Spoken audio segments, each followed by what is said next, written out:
और आपके नेता सब लोग देशद्रोही है जो अतीक का समर्थन कर रहे हैं। बिल्कुल गलत आप बोल रहे हैं। हमें ये बता दो, मैं उस अतीक की बात करता हूं जो एक्स एमएलए रहा है, एक्स एमपी रहा है।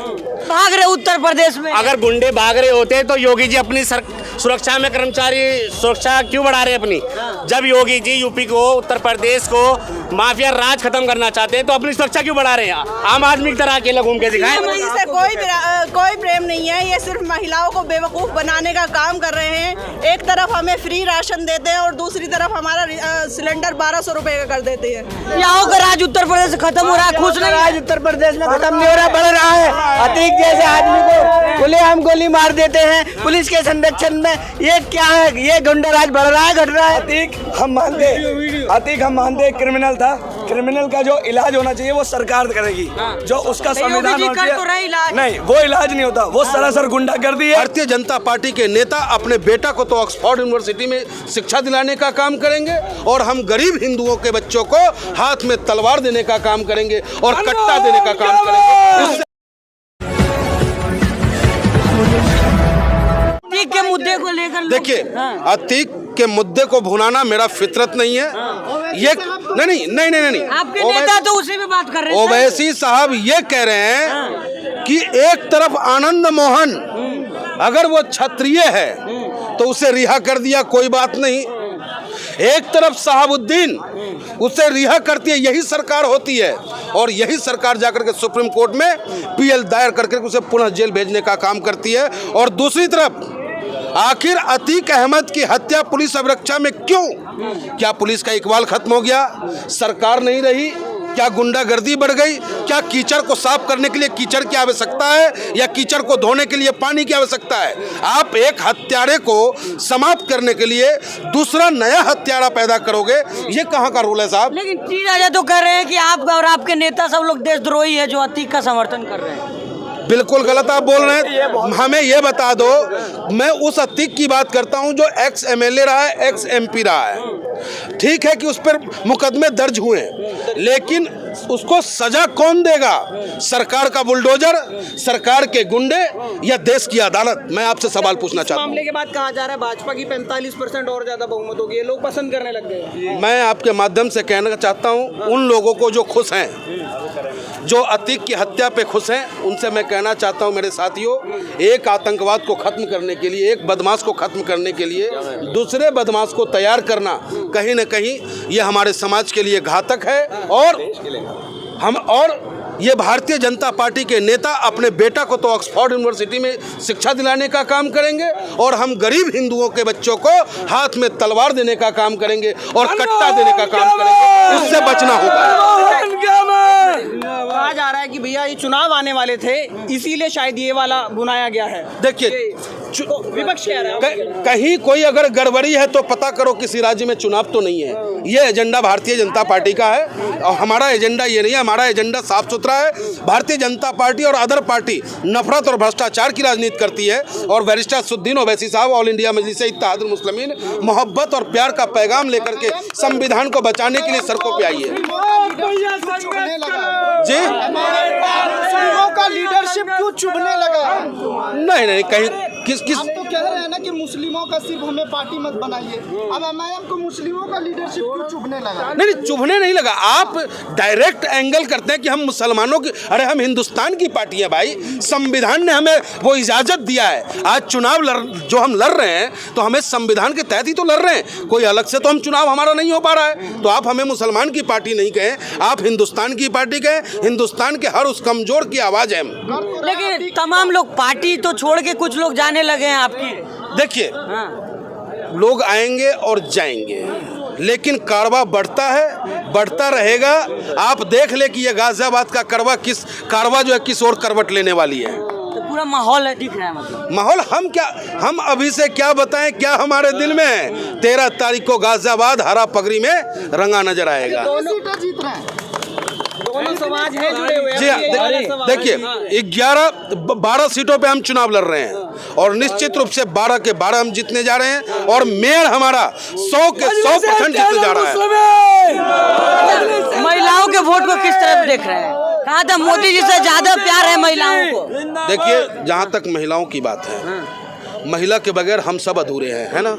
वो मेरी माँ है, मेरी बहन है, और मैं अपनी माँ बहनों से अपील करूँगा कि जब वो वोट डालने जाए तो अपनी बहन, अपनी बेटी बिल्किस बानो के दर्द को याद करे। जब वो वोट डालने जाए तो मनीषा वाल्मीकि के साथ जो दुराचार हुआ हाथरस में, उस दर्द को याद करे। जब वो वोट डालने जाए मेरी माँ बहनें, तो बदायूं के मंदिर में जो पुजारी ने हमारी माँ के साथ दुराचार किया, उस दर्द को याद करे। जब माँ बहन मेरी वोट डालने जाए तो वो महंगाई को याद करे। मेरी माँ बहन जब वोट डालने जाए तो किस तरीके से सत्ता पक्ष के गुंडे हमारी माँ बहनों को छेड़ने का काम करते हैं, उस दर्द को याद करके पतंग के बटन को दबा दें।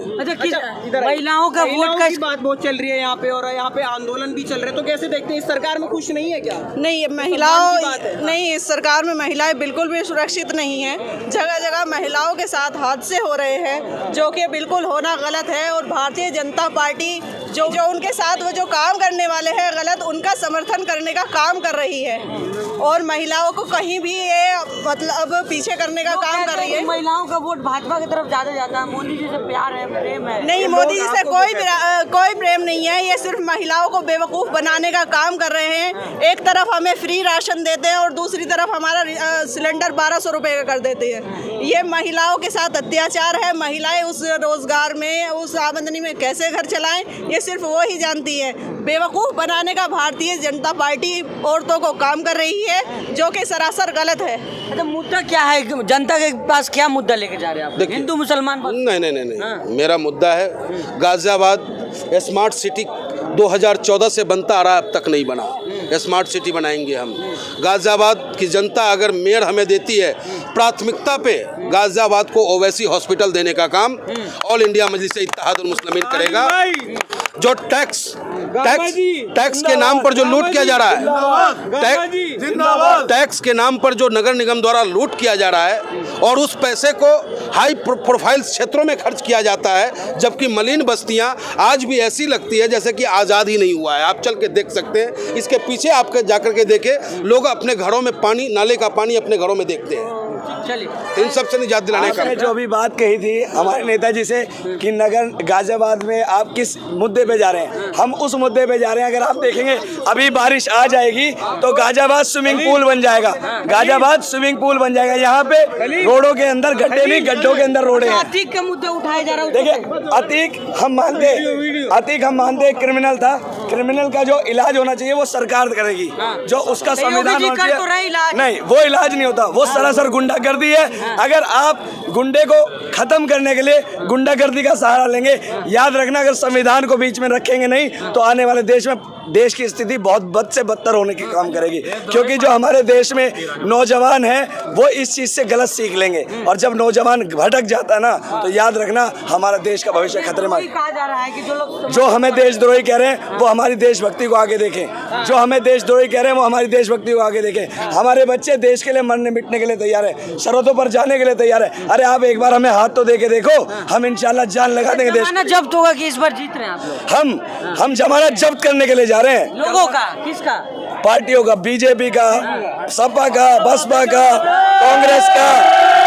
हम इन पार्टी सीधी लड़ाई किससे आप लोग? हमारी लड़ाई जो है वो भ्रष्टाचारी पार्टियों से है। वो उन पार्टियों से है जो आज तक गाजियाबाद की जनता का, उत्तर प्रदेश की जनता का इस्तेमाल करती आई है। उन पार्टियों से है जो गलत मुद्दों को बनाकर गलत मुद्दों को भुनाने का काम करती है, गलत तरीके से काम करने का काम करती है। आज हमारे बारिस्टर असदुद्दीन ओवैसी जी का कहना है कि जिस दिन हम नगर निगम में आएंगे उस दिन गाजियाबाद को अपना हॉस्पिटल, अपना स्कूल वो देने का काम करेंगे। क्या लग रहा है इस बार जो बस मुसलमानों के वोट से जीतेंगे या हिंदू वोट भी चाहिए आप लोग? हमें दोनों की चाहिए, सबकी चाहिए। और जो हमारे गाजियाबाद में जो प्रत्याशी हैं, जो हमारे गाजियाबाद में प्रत्याशी हैं और जो मेयर प्रत्याशी हैं, हमारा मेयर जो है 101% जीतेगा। मेयर जो हमारा 101% जीतेगा। और जो हमारे 12 कैंडिडेट जो लड़ रहे हैं, मैं वार्ड नंबर 37 से मैं खुद कैंडिडेट हूँ। ठीक है, गुंडों का समर्थन कर रहे हैं आप? नहीं, बिल्कुल भूषण सिंह जैसे आदमी के लिए ब्रजभूषण सिंह कब होगी? ब्रजभूषण सिंह के लिए हमारी कुश्ती पहलवान जो बैठी हुई है जंतर मंतर पे, उनकी सुनवाई कब करें? क्या लग रहा है चुनाव में मुद्दा रहेगा अतीक का? चुनावी मुद्दा अतीक का नहीं है, ब्रजभूषण सिंह का है। ब्रजभूषण सिंह को गिरफ्तार करो, माफियाओं का राज उत्तर प्रदेश से खत्म हो रहा है, खुश नहीं? राज उत्तर प्रदेश में खत्म नहीं हो रहा, बढ़ रहा है। अतीक जैसे आदमी को खुलेआम गोली मार देते हैं पुलिस के संरक्षण में। ये क्या है? ये गुंडाराज बढ़ रहा है, घट रहा है? आप ही बताइए भाई, बताइए। ओवैसी खुद भड़का देते हैं। ओवैसी नहीं भड़काता, ओवैसी नहीं नहीं, उन्होंने जय श्री राम के नारे लगाए गोली मारते हुए, तो ये क्या कौन सा गुंडाराज है? ये हिंदू आतंकवादी है। हटा के देख लो। नहीं, ये पुराना मुद्दे को मत उठाइए, आप नए मुद्दे को देखिए ना। जो अतीक को उन्होंने गोली मारी, क्यों हो रहा है? माफिया कहाँ मिट्टी में मिल रहे हैं? ब्रजभूषण माफिया नहीं है, ब्रजभूषण माफिया नहीं है क्या? ये जो महिलाओं के अत्याचार कर रहा है महिलाओं को, तो ये अत्याचार 6 बार का सांसद है वो, जनता चुन रही है उसको। सांसद है तो महिलाओं के लिए यौन शोषण करेगा वो? अगर यौन शोषण करेगा, अगर वो सांसद है तो यौन शोषण जांच का विषय है ना वो। जांच तो कब तक जांच चलती रहेगी? ये क्या लग रहा है, क्या मुद्दा क्या होगा इस पर वोट करने का आप लोगों का? बिल्कुल पतंग ऊपर नीचे पतंग, दाएं पतंग ऊपर पतंग ही पतंग है, पतंग उड़ेगी सब में। पतंग का क्या माहौल है? पतंग लिए घूम रहे हैं इस टाइम गाजियाबाद में सिर्फ पतंग ही पतंग छा रही है, क्योंकि भारतीय जनता पार्टी एक माफिया को मारने के चक्कर में 3 माफिया पैदा कर देती है। तो इसलिए इस बार गाजियाबाद में और उत्तर प्रदेश में सिर्फ पतंग ही पतंग ले रहेगी। और ओवैसी साहब आएंगे और चाहते हैं कि मजलूम जितने भी हैं, कोई उसमें मुस्लिम नहीं है, जय भीम वाले हो या कोई भी अन्य जाति के अतीक का मुद्दा कैसे देख रहे हैं? अतीक का मुद्दा देखो, हमारे भाजपा जनता पार्टी ने तो प्रशासन को एक साइड में ही रख दिया है। अगर जब उसे सजा हो चुकी थी, सब चीज हो चुकी थी, तो मीडिया के पास कैसे बात लीक पहुंची कि वो उसे मेडिकल के लिए ले जा रहा है? बताइए, आप बताइए। भारतीय जनता पार्टी सिर्फ गुंडों को उकसाती है, चुनावी माहौल में एक को मारने के चक्कर में 3 पैदा कर देती है। अच्छा, सुप्रीम कोर्ट भी बोल रहा है कि भैया हमें जांच बताओ कि भैया मामला क्या है, कैसे एम्बुलेंस अंदर क्यों नहीं गई? तो आम जनता कैसे देख रही है इसे? कहा जाता है कि जो 3 गुंडे आए हैं वो पुलिस की गाड़ी से आए हैं, तो फिर उनकी जांच क्यों नहीं हुई अभी तक? बताइए, आप ही बताइए। सरकार को किससे डर है? क्या छुपाना चाहते हैं? सरकार क्या डर है? ऊपर नीचे सारे ही अधिकारी उन्हीं के बैठे, कोई बोलना ही नहीं चाहता। जो बोलेगा वो जेल जाएगा। योगी जी से डर है सरकार को, क्योंकि माफिया सरकार चल रही है ना, इसलिए। गुंडे भाग रहे उत्तर प्रदेश में। अगर गुंडे भाग रहे होते तो योगी जी अपनी सुरक्षा में कर्मचारी सुरक्षा क्यों बढ़ा रहे अपनी? जब योगी जी यूपी को, उत्तर प्रदेश को माफिया राज खत्म करना चाहते हैं, तो अपनी सुरक्षा क्यों बढ़ा रहे हैं? आम आदमी की तरह अकेला घूम के दिखाएं। सीएम है वो, आम आदमी थोड़ी है भाई। सीएम है क्यों? और भी तो सीएम है, उनकी सुरक्षा क्यों नहीं बढ़ती है? बताइए, उनकी सुरक्षा क्यों नहीं बढ़ती है?